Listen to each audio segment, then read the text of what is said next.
I'm Michelle Sterling for Friends of Science Society. COP24 in Poland approaches, where the climateers plan to implement the Paris Agreement rulebook. From December 2nd to 14th, 2018, thousands of people who are busy saving the planet will fly into Katowice, Poland. These COPs, or Conference of the Parties, have met 24 times over 26 years.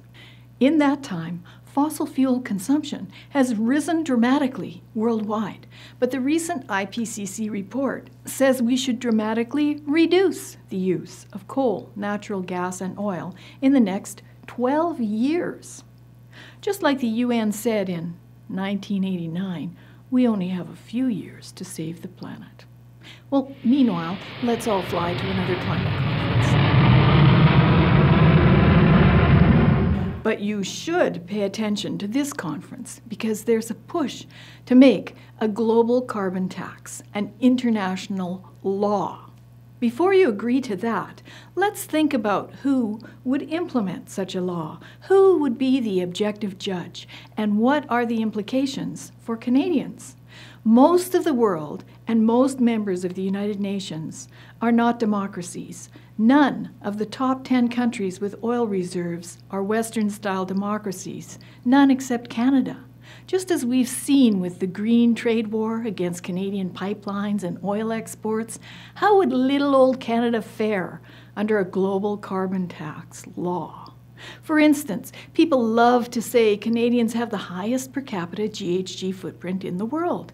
Well, maybe because we're only 37 million people in the second largest cold, vast country.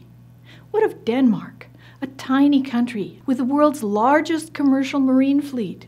Just one of those container ships puts out the equivalent pollution of 50 million cars.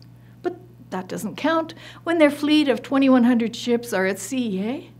Or how about Sweden? Tiny country of 9 million compared to Canada, runs on nuclear, so very low GHG footprint and can afford a carbon tax of $80 a ton. But does that apply to the IKEA empire that Sweden is so proud of? IKEA has 313 stores in 38 countries. All those goods don't get there by walking. But hey, IKEA owns a wind farm in Alberta, so all good. Only Russia and Canada face similar challenges of vast distance, extremes of climate, and the need to transport essential goods thousands of miles in rain, snow, or freezing cold. But Canada pulled out of Kyoto in 2011 precisely because we would have had to pay countries like Russia $14 billion in penalties for not meeting our Kyoto GHG reduction targets, while they didn't have to meet any.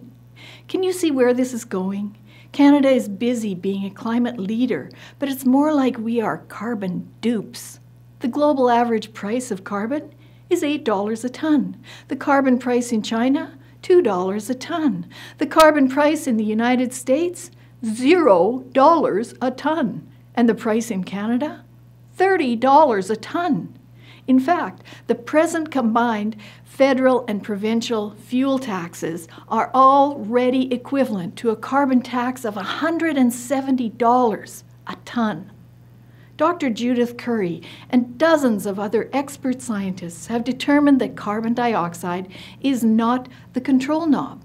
It's not the thermostat that can turn global temperatures up or down. So a carbon tax is a senseless thing, unless it's just a way for green billionaires to make more billions from you on carbon trading markets. And who will benefit? Countries with no environmental standards.